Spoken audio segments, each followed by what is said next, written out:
Mwanamke anayejichua mara nyingi anajiharibia hisia zake za kawaida.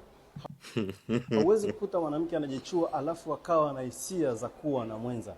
Hili ni tatizo. Je, utaepukaje hili? Blaza wewe acha miarusho bana. Mimi kuna watu tunawajua huko mwanangu wameenda za Warabuni wamekaa chuma 5. Wanajichua, wamemaliza mikataba yao, wamerudi na wamepata watoto na familia zinaenda. TikTok susu kuna madokta, wajuaji kinoma mwanangu. Yaani teknolojia TikTok imekuja, of course kuna advantage na disadvantage. People they know too much man. Too much mwanangu.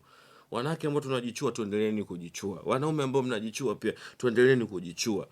Jichueni, sio dhambi. Nyinyi mnasema nini bwana? Waacheni bwana, watu wajisaidie bwana. Kwanza salama, wapati maambukizi.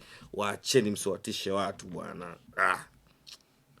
Ila ujinga kujichua unasema leo siku ya mwisho urudi tena kesho tena. Sasa bwana, wenyewe madokta kausheni bwana, mnatuzingua.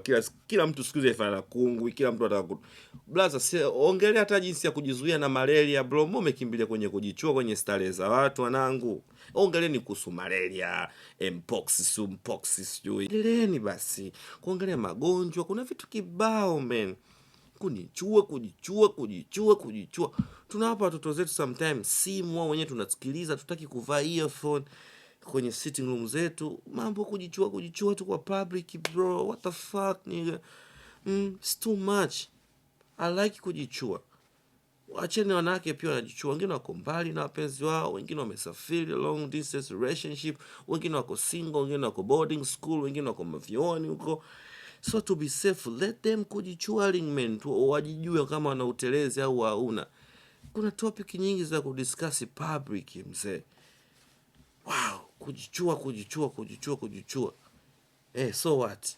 Mwanamke anayejichua mara nyingi anajiharibia hisia zake za kawaida. Bwana, hisia za kawaida kama unazo, kama una tu hisia zina kipimo.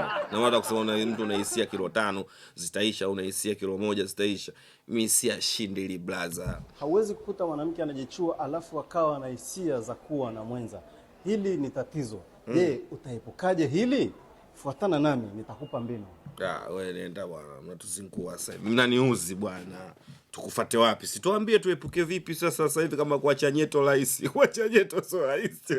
Nyeto nasema leo siku ya mwisho kesho tena. Tutokeni huko.